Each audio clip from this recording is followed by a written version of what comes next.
ต่อไปเราจะได้ฟังการบรรยายธรรมะเพื่อเสริมสติเสริมปัญญาให้กับพวกเรานำไปประพฤติปฏิบัติให้เกิดคุณงามความดีในชีวิตของตนตาสัมมาทาเทอปฏิวานาจิตโตยัตถะทินังมหาพลังบอกนมก็ได้ได้ไหมยาเป็นการโอลมสนทนากล่าวสิ่งดีๆสู่กันฟังก็คือคุณงามความดีกล่าวธรรมะธรรมโมบางคนก็เกิดมาบ่เคยได้ยินได้ฟังธรรมะบ่เคยได้ยินได้ฟังธรรมะธรรมโมเป็นธรรมะแบบใดส่วนล้านจะคิดเป็นของผู้เฒ่าธรรมะส่วนล้านจะเป็นของผู้เฒ่าผู้แก่ของอยู่วัดอยู่ว่าแต่เมื่อเขาเข้าใจแล้วบ่แม่จังสั้นธรรมะก็คือธรรมชาติธรรมะความจริงธรรมะคือนาทีธรรมะคือคุณงามความดีคุณงามความดีเนี่ยบ่ได้อยู่ที่วัดบ่ได้อยู่ที่ผู้บ่ได้อยู่ที่พระบ่ได้อยู่ที่ออกตนโยมหรือว่าบ่ได้อยู่ที่ผู้ใดผู้หนึ่งเสริมคุณงามความดีขึ้นอยู่ที่กับการกระทำของพวกเรานะต้นของกรรมนี่คือการกระทำเป็นคำกลางๆนะกรรมถ้าจะแบ่งออกกรรมเนี่ยมีอยู่สองแบบที่หนึ่งเอิ้นว่ากรรมชั่วเอิ้นว่าอกุศลกรรมสองก็คือกรรมฝ่ายดีฝ่ายขาวฝ่ายเจริญเฮ็ดแรกมีความสุขกรรมตัวนี้เฮ็ดแรกก็เฮ็ดในชีวิตเจริญประสบผลสำเร็จตัวนี้เฮ็ดแล้วก็มีความสุขมีปีติมีผลส่งผลให้อันนี้เอิ้นว่ากุศลกรรมกรรมฝ่ายสลาดกรรมฝ่ายขาวฝ่ายเจริญฝ่ายคุณงามความดีเพราะฉะนั้นเมื่อเราจะทำบุญเราจะทำบุญแบบไหนให้มันได้บุญแบบนี้ถ้าจะว่าแล้วบุญในทางพระพุทธศาสนามันมีอยู่3อย่างนะแบบนี้บุญสำเร็จโดยการให้ทานเอิ้นว่าทานามัย2บุญสำเร็จโดยการรักษาศีลเอิ้นว่าศีลไม้จื่อไว้เด้อพี่เด้อ3บุญสำเร็จโดยการภาวนาอบรมจิตใจของเฮานี่พี่เอิ้นว่าภาวนาไม้ตัวนี้เฮาจะเฮ็ดถือหรือบ่ถือให้เบิ่งตามนี้ทานนามัยหรือว่าทานเฮาสิให้ไปได้จึงว่าเอิ้นว่าให้ทานเนี่ยเฮาลองสังเกตนี่สังเกตเบิ่งคำว่าทานนี่บ่ว่าเฮาจะให้หยังก็ตามเนี่ยให้ปัจจัย4อย่างเอิ้นว่าให้อาหารให้ยาสาโรคให้ไตรจีวรครูบาอาจารย์เพิ่นสิใส่ซอยเกิดประโยชน์ของเพิ่นได้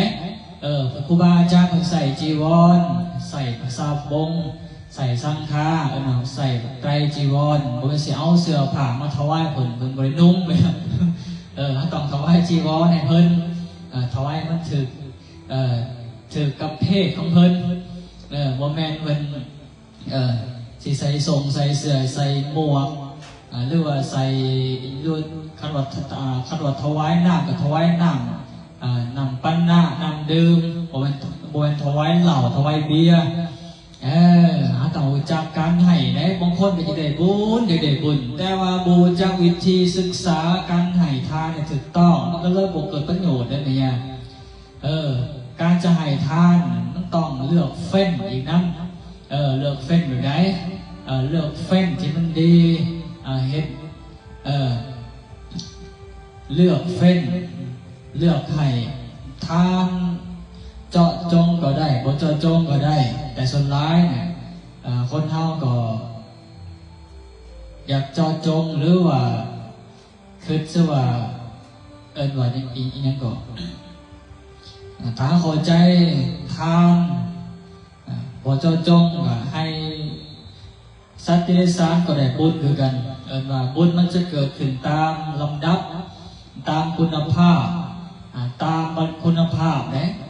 จึงว่ามนุษย์เฮาเนี่ยเป็นมนุษย์ที่ประเสริฐเป็นมนุษย์ที่ ฝึกตนได้ฝึกกายก็ได้ฝึกให้มีศีลก็ได้ฝึกให้งดงามทางกายก็ได้งดงามทางวาจาก็ได้งดงามทางใจก็ได้จึงให้ทานสัตว์เดรัจฉานก็ได้บุญหนึ่งได้บุญโบหลายสมัยทานคนพิบ้าคนบ่มีศีลทานในคนมีศีลศีลหาก็ได้บุญหลายทานในคนมีศีลแปดก็ได้หลายขึ้นกว่าเก่าทานในศีลสิบผู้มีศีลสิบก็ได้บุญหลายขึ้นกว่าเก่าทานในยาคูทานในพระผู้ที่มีศีล227ก็ได้บุญหลายขึ้นกว่าเก่ามันจะบุญจะเกิดขึ้นตามลำดับจึงว่าเฮาเลือกให้ทานแต่ว่าเฮาก็ว่าเฮามีโอกาสตัวใดก็ทำไปแม่ย่าบ่แม่นจะเลือกเฉพาะตัวหนึ่งเขาว่าการจะให้ทานแต่ก็ต้องมีเข้ามาเมตตาเข้ามาควบคุมอารมณ์ว่าจิตใจก็ต้องทรงเมตตาไว้ในการให้การเสียสละบางคนก็บ่เคยให้ทานจักสิทานไปได้เคสนี่บ่เป็นบ่มีบางคนเขาต้องได้ศึกษาเข้าวัดเข้าว่าต้องฝึกฝนตัวเองหน่อยแม่ย่าบ่ต้องรอถ่ายต้องเฒ่าแก่ชราเป็นผู้เฒ่าซะก่อนจึงเข้าวัดเขาฟังเทศฟังธรรมไหว้พระสวดมนต์เขาสิได้บุญครึ่งหนึ่งเพิ่มก็บ่ได้สั่งแม่ย่าตอนนั้นได้ก็สิเอาเหือแห้งมาทางใดมาเข้ามาค้ำสังขารเนาะค้ำจุนสังขารลุกก็บ่ได้ย่างไปใกล้ก็บ่ได้มันเมื่อยเลยหอดไว้หอดทึงหอดไว้ของมันเลย40-50เป็นเมื่อเอาแล้วบัดนี้จึงบอกว่าเมื่อเฮาจักการให้ทานมันก็สิสบายเนี่ยให้ยาสาโรคให้ไตรจีวรให้อาหารให้ที่พักอาศัยการจะให้นั่นหนึ่งมันจะได้บุญหลายนะของที่เฮาหามาให้เนี่ยในคุณของเฮาที่หามาให้ก็เป็นของที่บ่ได้เป็นจี้เป็นลักไปปล้นของคนอื่นมาให้เห็นไหมเหตุที่จะได้บุญบริสุทธิ์ของที่หามาก็ต้องหามาด้วยความสอบธรรมสุจริตหามาด้วยนำพักนำใจของเฮานำพักนำใจของเฮาเองแหละหามาบ่ได้ไปจี้ไปหลอกของคนอื่นหรือว่าบ่ได้ไปขามาให้บางคนก็นี่แหละอยากได้บุญก็ถือไปขาสัตว์สาวาเซงก็มีขาปูขาปลาบางคนกับท้าบอกข้าวขาให้คู่สิริกินบ่ขณะยกประเด็นด้วยขึ้นมามันก็มีปัญหาสำหรับคนที่คิดในแง่ตัวนี้เนี่ยว่าทำมาซึทำเลี้ยงซีแบบขาคนทำก็เลี้ยงบ่ได้บางคนก็เลี้ยงได้มันขึ้นกับการฝึกฝนได้ไหมเนี่ยไปเรียนอินเดียคนอินเดียเขาจะบ่ได้กินสิ่งได้ไหมเนี่ยเขากินแป้งได้เนาะเขาบริขารได้เขากินแป้งกินพักกินเนี่ยได้แทนซี่เขาจะกินยังสั้นเนาะเขาบริขารได้แต่ถ้าจะบอกถึงว่าการนับถือศีลสำคัญ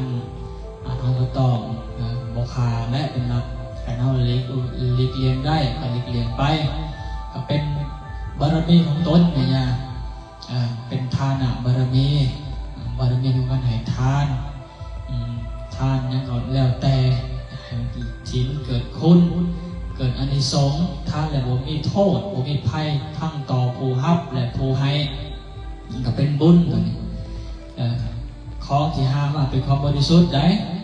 ผู้รับก็เป็นผู้มีศีลอีกอย่างนะองค์ประกอบในการที่จะได้บุญผู้รับก็เป็นผู้มีศีลศีลสิทำสิบอกแล้วเนี่ยเด้อขันจะพูดผู้ใดมีศีลนะศีล5ศีล8ศีล10ศีล227หลายขอไปกว่าทางไอ้เฮาเบิ่งคนที่มีศีลเบิ่งดูที่ความประพฤติเนี่ยเบิ่งความประพฤติทางกายของเขาทางวาจาของเขาทางใจของเขาทางกายของเขาเนี่ยเขาบอกบ่ค้าบ่บิดเบียนคนอื่นสัตว์อื่นบ่ฆ่าสัตว์บ่ตัดชีวิตนี่ทางวาจาก็ บ่บอกตัวบ่ให้บอกคำหยาบบ่ให้บอกคำเพ้อเจ้อบ่ให้บอกคำเสียดสีนินทาทางใจเนี่ยก็บ่ให้โลภบ่ให้อยากให้บ่ให้หลงบ่ให้โลภบ่ให้โกรธบ่ให้หลงจริงๆเขาจึงจะมีสิ่งเหล่านี้ได้ไหมเนี่ยเขาจึงจะมีสิ่งไหนฝึกได้ไหมเนี่ยเขาจะฝึกไปได้ไหมเนี่ยจึงจะเป็นบุญมีสิ่งไหนเอาเมตตาเข้ามาไหมเนี่ยฝึกให้เป็นคนมีเมตตาให้มีความเสียสละให้มีความอดทนให้มีความเพียรเขาบอกอดทนในเชิงว่าอดกั้นอารมณ์ที่มันอยากให้อยากโกรธอยากเสียดสีสารพัดที่มันมีอารมณ์ทับถมอยู่ในใจคมมันไหวไงเนี่ยสนามันแหลมมันก็สนาทุกสิ่งทุกอย่างนะพอจำเป็นต้องอยากสนาคนดื่นสนาคนดื่นเป็นหลายเป็นพันพระพุทธเจ้าบทปฏิเสธเลยบทเป็นสิ่งที่สนาเด็ดขาดไม่ต้องสนาใจตัวเองต้องสนาโลภโกรธหลงพี่เนี่ยเอาสนาตัวเองได้สบายสนาทุกสิ่งเลยเห็นก่อนบ่มีงั้นต้องไปสนาอีกถามสนาตัวเองได้ไหมต้องสนาเอาความโลภที่เราอยากมีอยากโลภได้ของคนอื่นมาเป็นของเราบุขึ้นเนี่ยว้าวเขาหามาด้วยเพื่อแห่งของเขาสู่ทนเอากับโบคิดอยากไปรักโบไปอิจฉาโบโลภของเขามาเป็นของเขาเดี๋ยวเขาจะสั่งกรรมให้ตัวเองตื่นเขาเป็นหลักเป็นโลกของเขามันกะทั้งเขาได้ทรัพย์สมบัติมาเขากะถือจี้ถือปล้นเสียไปคือเก่านี่แหละมันเป็นกรรมเป็นวัฏฏะเนี่ยวนคือวัฏฏะมันวนกันไปไม่เสร็จแล้วทางที่ดีเขาควรจะเดินเมตตาเด้อเอาหักแพงตัวเองแบบไหนหักชีวิตตัวเองแบบไหนคนอื่นก็หักชีวิตของเขาแบบนั้นเขาหักชีวิตของเขาอยากให้ตนเองมีความสุขประสบผลสำเร็จเขาก็ควรจะเดินเมตตาหักตนอยู่ในศีลในธรรมเมตตาต่อกันและกันมันดีเป็นอย่างดีมีความสุขดีได้เด้อสิบ่อยเด้อให้เขาลองจะเดินเมตตาเด้อเนี่ยบ่ให้ความโลภความโกรธความหลงเหล่านี้มาขอบงำท่านว่าโลภก็ต้องคมมันไหวแต่เสียสละลิกสิ่งที่เขาตัวได้สละแต่สละออกไปสละวัตถุเข้าของตัวนี้สละความตนีที่มันกัดเกี่ยวน้ำใจหรือว่าจิตใจของเขาอย่างใดของคนอื่นในทางที่ถูกต้องในศีลในธรรมละมันออกไปไม่ยากละได้แล้วมันก็เป็นคนบ่อยากโลภบ่อยากได้แต่มาเขาก็สละไปเขาไปได้บุญไม่ยากเขาไปได้ยิงสละยิงได้ยิงสละออกไปแห้งได้ไม่ยากนี่พระพุทธเจ้าจึงตรัสว่าตาสมาทัเทอัปปติวาจิตโตยัตถาจิตนังมหาพลังปุญญาณิปรโลกัสมิงปฏิทาโหนติปารินันเพราะฉะนั้นเมื่อบุคคลมีจิตถอดถอนในการให้ทานนั่นก็มีผลหลายได้ไหมเนี่ยมีผลหลายมีอานิสงส์หลายได้พอยังเขาได้สะสมมาเขาเฮียนหูวิธีที่จะให้ชีวิตจิตใจของเราเองนี่บ่อยมันคือโลภโกรธหลงขอบงำเขาจึงบำเพ็ญทานเป็นขันเบสิกขันพื้นฐานได้ไหมเนี่ยขันพื้นฐานเมื่อเขาให้ทานก็เป็นอานิสงส์ก็เป็นผลบุญของเราสะสมไปพระพุทธเจ้าจึงยืนยันคำพ้องตัดไว้ว่าสุขโภปุญญสัพพุจจโยปุญญาณิปรโลกัสสมิงปฏิทาโหนติปานินันการสะสมสมบุญนำความสุขมาให้ในโลกนี้และโลกเบื้องหน้าอีกได้ไหมเนี่ยเห็นบอกพอฉะนั้นคนที่จะบำเพ็ญทานบอกควรจะถอดถอยบอกควรเบื่อหน่ายได้ไหมเนี่ยยิ่งเฮามีสิ่งใดเฮามีแล้วคันบางคนมีนี่ก็อยากว่าอยากเก็บบ่อยากเสียสละออกยิ่งมีก็ยิ่งโลภสะสมไว้ในที่สุดเมื่อความแก่หรือว่าความตายเอาความแก่ซะก่อนเนี่ยเอาความแก่ความเจ็บซะก่อนเมื่อความแก่ความเจ็บมาครอบงำก็ใส่ เอิ้นว่าใส่ซอยทรัพย์สมบัติตนเองพอได้แต่บรรเทาห่างกายแต่ว่าบุญกุศลบ่เคยบำเพ็ญทานบ่เคยบริจาคสวยสังคมบ่สวยจังหวัดว่าอารามบ่หรือว่าบริหารทรัพย์สมบัติบ่เป็นเอิ้นว่าได้ทรัพย์สมบัติมาแล้วก็เก็บไว้สะสมไว้เมื่อความแก่ความเจ็บมาหอบงำก็เอาละมันจะใส่ซอยไปมันแน่ที่สุดเดี๋ยวมันความตายมาหอดมันแน่เงินทรัพย์สมบัติล่วงร้ายไปได้ก็ซอยผู้ได้เหมือนไงจิตดวงนั้นมันจะนึกถึงยังเหมือนอย่างนึกหาบุญหรือเปล่านึกหาบุญหรือเปล่าบุญในไหนบุญเคยเห็นเคยทำคนเฮามันก็จะตายมันจะนึกถึงอยู่สองมันจะนึกถึงอยู่สองสิ่งเนี่ยบุญกับบาปบางคนเคยบำเพ็ญบุญให้ทานรักษาศีลจิตตัวนี้มันจะนึกถึงแต่คุณงามความดีของเราเองนี่ไม่ยากมันจะนึกถึงแต่คุณงามความดีนั่งทำนั่งสมาธิรักษาศีลมันนึกถึงจิตใจมันสงบสว่างขาวสะอาดบริสุทธิ์ขึ้นมาจิตเตอาสังกิริเทสุปฏิปาติกังขาได้ไหมไหนตายไปในขณะจิตที่ใสสะอาดบริสุทธิ์ไปเกิดอยู่สวรรค์หมดได้ไหมยังหากว่าบ่ได้ทำบุญทำกุศลบ่ได้นึกถึงบุญถึงกุศลหรือว่าส่วนมีลมหายใจกับบ่เคยบำเพ็ญทานบ่เคยสวยสังคมบ่เคยสร้างวัดวารามในทั้งอย่างจิตมันจะวนได้ไหมยังวนไปอยู่ในและจิตนามธรรมจิตมันวนอยู่ในโลกโกรธหลงบางคนก็นึกในเฮือนสร้างบ้านซองนึกถึงให้หน้าตากล้านึกถึงทรัพย์สมบัติตายไปก็ไปเกิดเป็นเปรตเลยมันนี่เป็นโง่เป็นควายจิตเตสังกิริเททุกขติปาดิกังขาจิตเศร้ามองแก่จะตายตกนรกเนี่ยลงนรกหรือว่าไปเกิดอยู่ในภพภูมิที่ต่ำหาความเจริญบ่ได้พอฉะนั้นเมื่อเขาเกิดมาเป็นมนุษย์นี่บุญหลายเนี่ยบุญหลายดีได้ย่ามาแต่เดียบุได้มีมาฝากเอาธรรมะมาฝากมันเอาแสงสว่างยังจิตเรียนใจปั่นปลายชีวิตของเฮามันให้มันเข่าให้ชีวิตของเฮามันเข่าเทิงธรรมให้เอาธรรมะเป็นที่เพิงการเฮาบ่มีธรรมะเป็นที่เพิงมันจะเอาอย่างแบบนี้เหมือนกับธรรมะเนี่ยเป็นแสงสว่างทางใจชีวิตของเฮากับเหมือนกับดวงตาอาศัยดวงตาเห็นให้เฮาจัก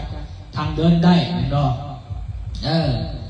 คนเฮาก็คือการเอาธรรมะมันยังใจของเฮาไว้มันโลภมันโกรธมันหลงเอาธรรมะมาปรับมาฝึกจิตใจใสสะอาดบริสุทธิ์